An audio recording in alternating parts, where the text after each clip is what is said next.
Hello! So today I want to tell you about this amazing prototype game that I have been playing. And it, for me, is like the perfect puzzly, have your cup of coffee, play this game. It plays 1 to 4 players, and it is Cat Sudoku Summer Festival. It is adorable. The artwork on the cards is fantastic. Everything I'm going to show you are the prototype components, but on the crowdfunding page, you can see all of what it's actually going to look like. So, as I said, it plays 1 to 4 players, and so depending on player count, will determine how many of the suits or colors of cards you're going to use. So generally, if you're playing with 1 or 2 players, you leave out the pinky purple suit, which is a bummer because I really love that color. And then you are going to shuffle up the rest of the cards. And the basic Sudoku rules apply. You cannot have matching numbers in the same row or column. And in this case, you also cannot put the same color in each row or column. So if you're playing solo, you're going to have 3 reserve cards that you will try and have to place during the game, or they will be negative points. And you get 1 cube to start.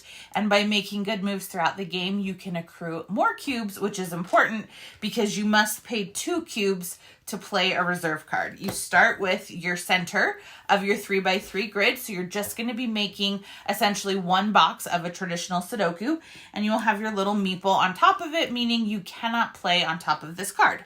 And then on your turn, you're going to draw a card and you're going to play it somewhere in your 3x3 grid. Again, this is your middle card. So I have a 4 green, and every card has an ability on it. And if you can do what the card says, that's how you'll gain your cube tokens.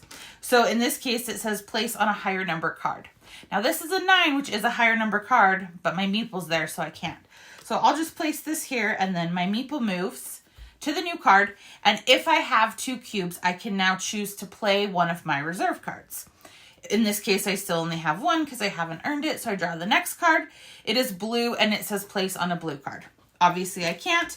And early on, you generally can't do a lot of what the cards say because you are more limited with what's out there. So then my next card is 8, and it's green, and it says place on a red card, which I cannot do. But now I already have a green card out there, so I have to be careful about that. And so play continues. I'm just going to put cards out. Whoops, that would be an illegal move. Pretending as if these were all legal moves. You move the meeple every time you place it. And then essentially, at the end of the game, you are going to have a 3x3 grid. And some stacks are going to be much larger than the others. Some will be smaller. So let's just pretend we end up with something looking like this. This is not a legal placement. The thing that's really cool about this is when you are playing, you are only going to score 1 row. So when you're playing solo, you only score the middle row. When you're playing with 4 people, you each score an outside row. When you're playing with 2 people, you score these rows. And when you're playing with 3, you score these rows. So rows or stacks that have more cards in them, there's some advanced scoring rules and some basic scoring rules, but essentially more cards is generally a good thing and will get you more points. So that's another thing to be keeping in mind while you're playing. And then if you were not able to play any of your reserve cards, you lose points at the end of the game. And whatever player has the most of these little cubes left also gets a point bonus. So this, like I said, it is just a fantastic little puzzly game. I have played other games by this designer, both Aqua and Fork, and they are fantastic as well.